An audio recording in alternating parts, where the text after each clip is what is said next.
Экс-президенттерди реабилитациялоо боюнча жумуш жүрүп аткандай сезилип атат. Акыркы малдарда бул кишилер көп интервью берип, көп соц тармактарга чыгып, көп жерлерге чыгып калды. Мен дагы мындай бир жооп күтүп атам азыркы малда.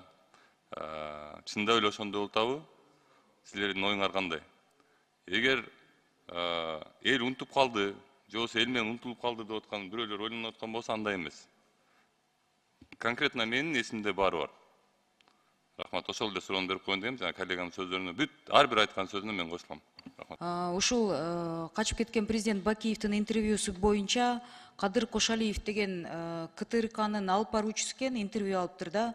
Ошол адамды же жумуштан алышсын, же болбосо деген КТРК атай мындай улуттук телеканал катары Бакиевдерди актайм деген реабилитация процессин баштадыбы деген суроого элге ачык жооп беришсин да.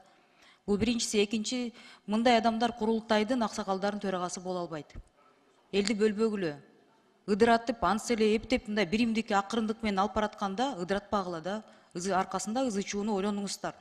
Анан качып кеткен президенттер деген өзүн актап, менден башкасынын баары жаман, мен эле тазамын, мен ыйыкмын десе, ошончолук эле өзүн мындай тазамын десе, ушунча жылдан бери коркпой келбейби анда элине? Андан көрөк элдин астына чыгып, кечирим сурап, болгондой жоопкерчиликти мойнума алам деп туруп ошентсе, элдин да мүмкүн мүнөзү башкача болмок да. Бирок бул жерде тескерисинче баардыгын жамандап туруп, акты кара деп туруп, караны ак деп туруп сүйлөп аткандан кийин мына мага канчадай адамдар чалып атышат да. Жүздөгөн адамды кырып кетишти. Кырып кеткенден кийин дагы аларды алкаштар, наркомандар деп улам 13 жылдан бери чыккан интервьюсуна жамандап жатышат. Уят нерсе.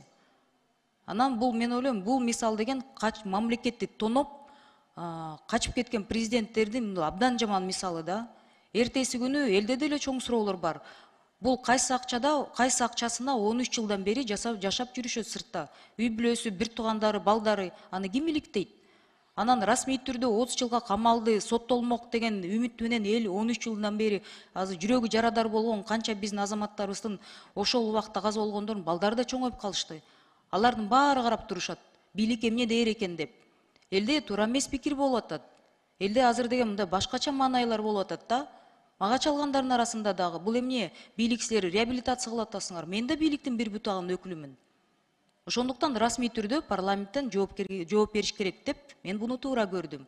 Анан оозуна келгенин баары сүйлөп, мындай аябай психологиялык бир стресс болуп жатабы, мен түшүнөм. Жубайын жоготуп, мүмкүн мындай какой-то психологический, моральный кризис у человека. Но это не означает, чыгып алып туруп, элдин баарын жамандап туруп, анан бүт революция чыккандардын баардыгы жаман деп туруп, анан мен жасаган жокмун деп жоопкерчиликти мойнуна албаганы туура, мойнуна албай жатканы абдан өкүнүчтүү. Эртеси күнкү мындай жаман мисалдын өкүлү болуп жатат да бул адам. Эл арасындагы реабилитация болуп жатат деген суроого өкмөт президент администрациясынан же комментарий бергиле, же жанакы адамды Кошалиевди кызматтан кетиргиле. Эгер бул андай болбосо, бул бийликтин расмий позициясы болбосо, кызматтан кетсин. Туура эмес, элди ыдыратпагыла, ачуулантып, аябай мындай көп пикир сөздөр болуп атат да.